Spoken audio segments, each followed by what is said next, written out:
So our next question is this, happens to be that how do you deal with mental health without, telling anyone?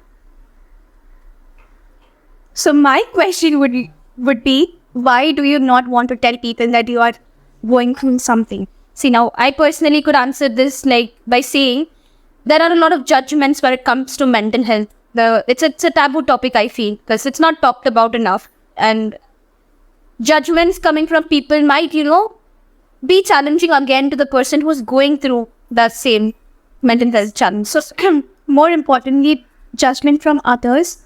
I think this we had already discussed when I was taking a lecture for my juniors.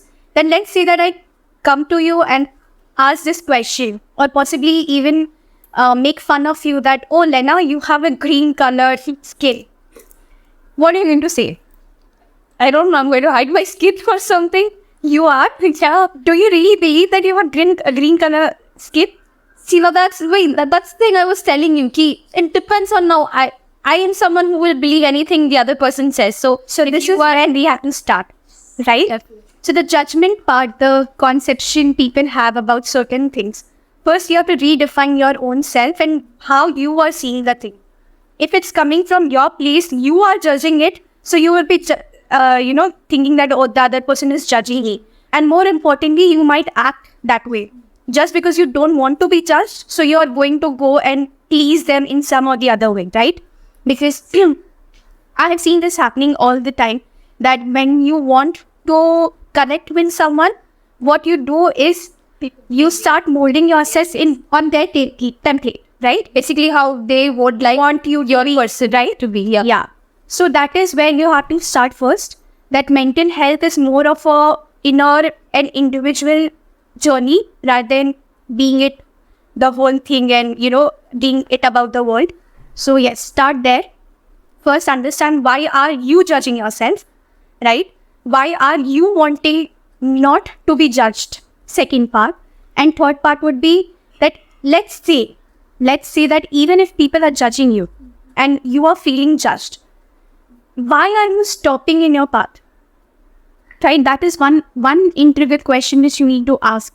Like, let's say that you're not perfect. You are going in the gym, you're working out, you're feeling very shapeful that, okay, I am overweight. But you still go through it, right? So do it. Do it even if you feel judged. Do it even if you're not perfect. Right now, I'm not perfect. I'm pretty camera conscious, but still I'm doing this video. So do it. Do it judged. Do it without feeling judged, or do it with the tension. Do it without the tension. Just do it. Just do it. It's because it's very important. So do it. Right? So would you say like any of these, psychological diseases / conditions are like curable, like anxiety, depression? You think these conditions are curable? So first, even before we talk about curable or not, first we need to understand how you're being diagnosed by it. So if it's a side effect of a disease you have been having or being diagnosed with, like diabetes or hypertension, then first you have to be managing that to manage all of those other symptoms. Or if you have been diagnosed with mental health condition, there are other aspects as well. And more importantly, even it's not curable entirely, but you can always manage it. And more importantly, first understand what is the trigger point. Why are you getting triggered or getting into that situation more often? So that is where you start. And then, yes, at times it is curable if it's something very normal and something which you can work on. And at times it is not. Both the answers are right. So, with mental health, but obvious comes, or with mental challenges more like, but obvious comes the overthinking or, the further on, the major part being overthinking, which I feel like, majority of the crowd is facing nowadays. So how would you suggest, like, managing it? So first of all, you have to recognize that for many people, overthinking has actually saved them. That is what they believe, that overthinking, overanalyzing have saved them from some or the other pain. But again, you have to also understand its pros and cons. Yeah. So basically the disadvantages part. So to change anything, you have to see the both side of the coin. So I generally say that people need to first redefine themselves. More importantly, not talk in a manner that I am an overthinker. Rather, I have this tendency to overthink. Now, what you can do is be more strategic about it and actually change that overthink with being strategic. So first start with redefinition of the word and then start labeling yourself that way. Once you start labeling yourself, once you start changing the way you define yourself, your brain also changes that. So now you're not an overthinker, rather you are a strategic person. And when you understand that, okay, this is my arena and I can actually solve this thing. And at times you can take a step back only because you're not hyper-focused of the fact that you are an overthinker. So basically a positive aspect. Yeah, exactly. Negative. So basically first understand why it has been a limiting factor for you for the longest time.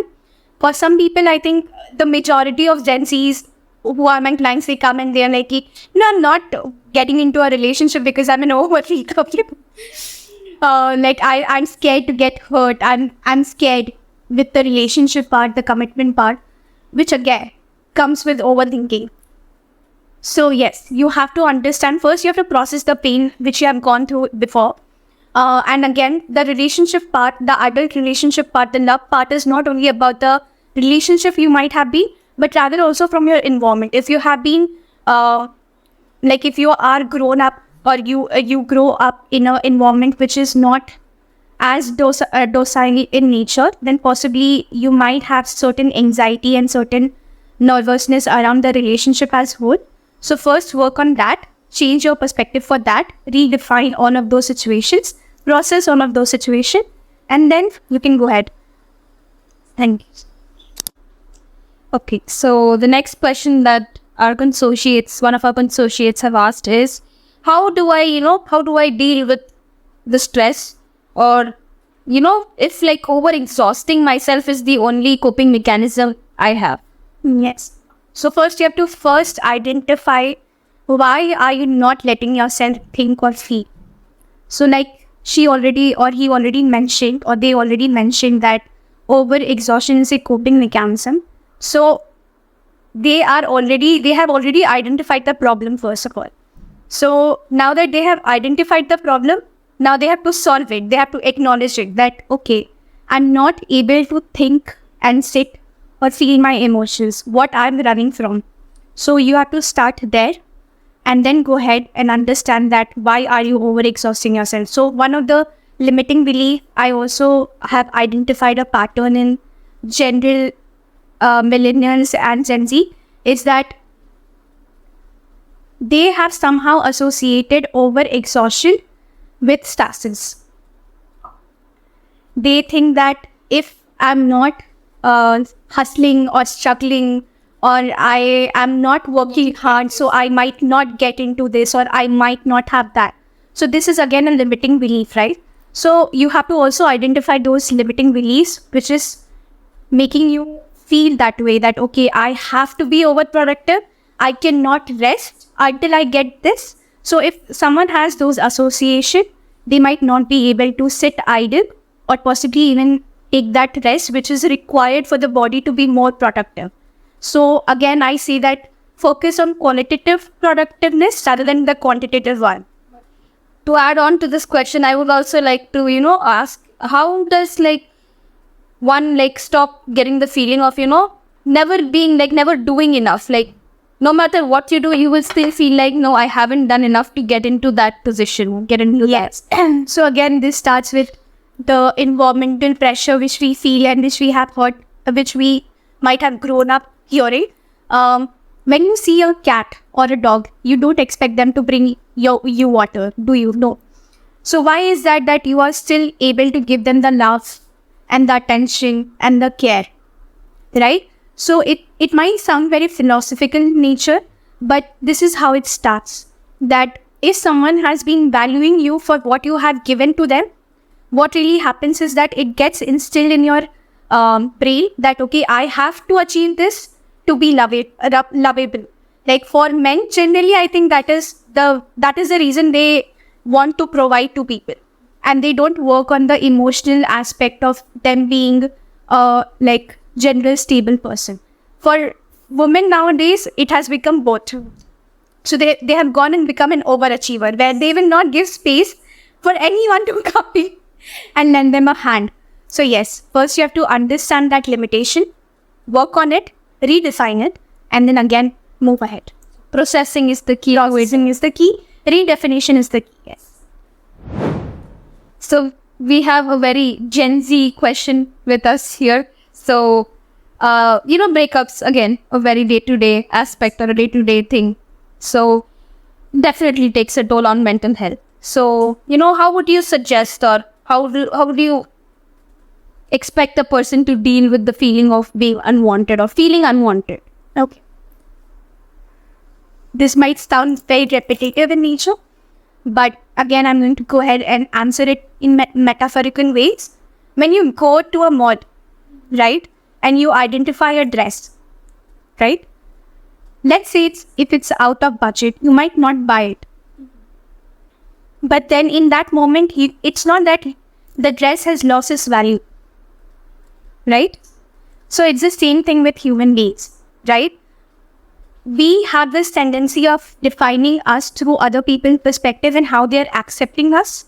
But more importantly, if you're not feeling wanted from inside, it might exacerbate the condition, and the trigger point would be the breakup point, or possibly getting rejected in an interview, right? Or possibly taking criticism for that matter. So all of these things are connected. And that's the reason I say that mental health is a way of living.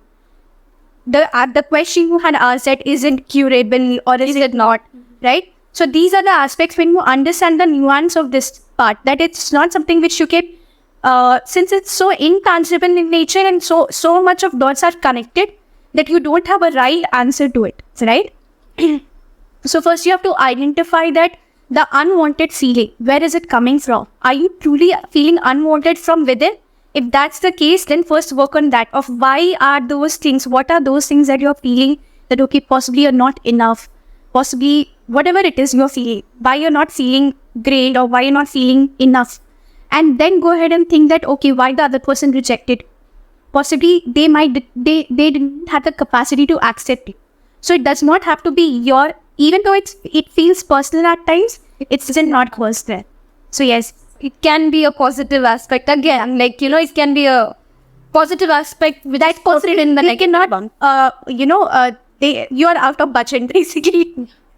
You're so valuable in nature that a person can comprehend your depth. They cannot handle you. They cannot handle you. They cannot comprehend your depth. They cannot possibly afford to be around you. So that's one thing. So I would say to not let other people define your value. So looks like we're coming to an end, as we have our very last and final question. Also, by the way, if you've reached till here, do spam white hearts in the comments down below. And yeah, we'll know that you have seen, or you reached those points. Yeah, Korean hearts. Yeah. So other than that, moving on to a question. What do you think are some of the techniques that you would suggest to a person who has low self-esteem or feels like he has a low self-esteem? The basic one would be asking yourself good questions. If you guys have heard about Tony Robbins, he says this quote that the quality of your life depends on the quality of questions you ask yourself. So first, to change anything, you have to entertain that thought, right? So first ask yourself, why am I feeling low in my own self, like in my own skin? And then start there. Maybe the reason would be that I don't look good, right? So go ahead, if you get that question or possibly an answer, then you can go ahead and do some exercise, or possibly buy something, a clothing that might look good on you, or go and have a color analysis. I don't know if you guys have heard about it, personality color analysis and all of that. So start first ask yourself the question, then why am I feeling low? And then if you get an answer, that's where you start. Yeah. So it's not something which I can say in a very like one liner answer or possibly one word answer. You have to understand why, the reason behind it first, and only then we can walk ahead and go forward with it. Again, I feel like the key to all of these questions asked that, one major point could be that you need to process what you are going through, and then maybe, start redefining yourself or start redefining your problem, and thereby further moving on. You can, identify what you can do or not do. Everything is figured out in between. This is something which you have to always remember. And here it is. We've come to an official end. Thank you so much for being here. Thank you so much for inviting me. It was a great pleasure to, listen to mental health and aspects of mental health in depth. It meant a lot. And it meant so much more than we can actually let on. Thank you so much. That's very sweet and considerate. So basically, she's my junior. Yes. And it's always a pleasure to meet juniors. Yes. So thank you so much. Yeah, she is a senior I definitely look up to. Oh, that is very sweet. Yeah. I feel proud that I can sit here and, ask you questions related to mental health. It makes me humble and honored. Thank you so much. With that note, that is all for our very first episode of Brews and Breakthroughs with Dr. Shambhavi Pandey. See you on the next episode. Bye-bye.